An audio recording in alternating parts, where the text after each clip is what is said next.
Toto je príbeh Márie Antónie, rakúskej princeznej, ktorá sa stala Máriou Antoanetou, najznámejšou kráľovnou Francúzska. Predstavte si hlučný a elegantný dvor vo Viedni v polovici 18. storočia. V jeho centre stojí žena, ktorá vládne autoritou, rozumom aj srdcom. Cisárovná Mária Terézia, jedna z najmocnejších žien Európy, panovníčka a 16-násobná matka. Milovala svoje deti, každé jedno. No ako štátnička vedela, že im ich životy nepatria.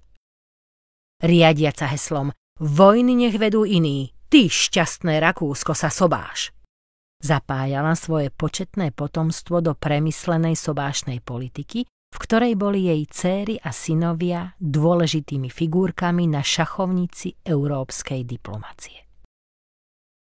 A v tomto prostredí 2. novembra 1755 prichádza na svet Mária Antónia Jozefa Johanna, 15. dieťa a najmladšia dcéra Márie Terézie a Františka Lotrinského. Malá Mária Antónia vyrastá v prepichovom a láskyplnom prostredí veľkej rodiny. Jej detstvo je relatívne bezstarostné. Hrá sa v záhradách Schönbrunnu so svojimi sestrami a bratmi, obklopená učiteľmi, hudbou a slávnosťami. Vzdelávanie však nie je príliš prísne. Úsmevné je, že podľa historikov listy, ktoré písala matke, v skutočnosti len podpisovala a bežala sa ďalej hrať. Písala ich jej guvernantka. No o jej osude je rozhodnuté. V 14 rokoch sa z Márie Antónie stáva nevesta francúzskeho trónu. Mária Terézia ju vybrala ako ideálnu kandidátku na spečatenie spojenectva medzi Habsburgovcami a Bourbonmi. Sobáš s následníkom trónu Ľudovítom Augustom nebol rodinnou udalosťou.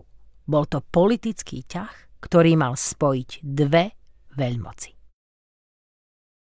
Pre Máriu Antóniu začínajú mesiace príprav.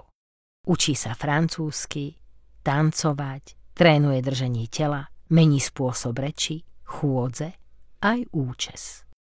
Všetko preto, aby zapadla do sveta, ktorý má úplne iné pravidlá. Do Versailles.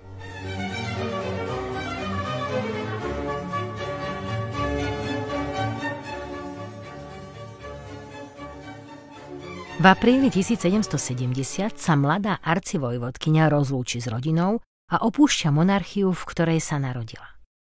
Na hraniciach medzi Rakúskom a Francúzskom ju čaká obrad, ktorý symbolizuje úplné pretrhnutie s minulosťou.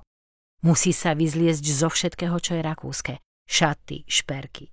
Ľudia z jej sprievodu zostávajú na opačnej strane. Dokonca ani psíka Mopsa si nesmie vziať. Vstupuje na francúzsku pôdu ako čistý list. Od tejto chvíle sa z Márie Antónie stáva Mária Antoaneta. Žena, ktorá má priniesť mier. O pár týždňov neskôr, 16. mája 1770, sa vo Versailles koná veľkolepá svadba.